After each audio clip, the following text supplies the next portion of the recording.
the other section near this question par A. I can solve the inequality 7 less than or equal to 2x plus 3 less than 11.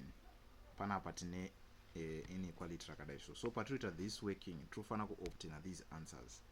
Yakanzi 2 less than or equal to x less than 4. Then to also draw the number line which is being represented here. So where we can work out this type of an inequality. What is only two my inequality signs our capio, which is 7 less than or equal to 2x plus 3 was on the less than 11. Saka zvino 2 zvaunofana ku get used with. The moment you utaona kuti une 2 my inequality signs at panapa, it means kuti uri kufana kuto work out to this type of an inequality. But how are you going to do so? So you are going to say 7 less than or equal to 2x plus 3, which is 7 less than or equal to 2x plus 3. Then to vatachizoti less than 11, like this.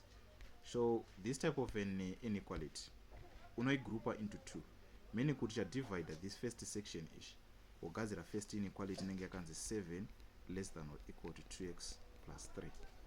Then wapedza kugroupa ipapa group again ogadzira this other part which is 2x plus 3 less than 11. Uchitarisa from this section, this mid term yakanzi 2x plus 3 inofana ku appear kwese panapa nepanapa uri the working number pakati inofana kuoneka kwese anti. So takuchiita continuation. Now we are going to work out my values edu x to mysa one side, my values ema constant to mysa to the other side. So ndakuya panapa ndakuchiti 7 3 ush akajamba side achikunovaita minus 3 which is less than or equal to 2x. So this is going to be 4 less than or equal to 2x. You divide both sides by 2.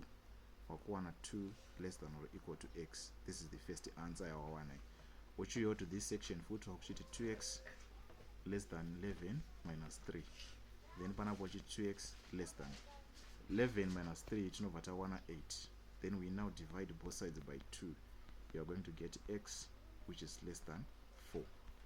Says 2 my answers are akaita se anai. Where your duty is to start by writing this part, then also pesira this part which is represent only a number line, and that is only equation inequality equation. Then go pesira kwacho also represent only number line. So what you are going to do wakuchingonyora chiti 2 less than or equal to x says waita pekutanga page 2 pacho na wakutangirawo pana x agara ari panapa, which means x ush ndiari kurepresent na x ari panapa obva wachingoti less than 4 obva siya this one as your final answer.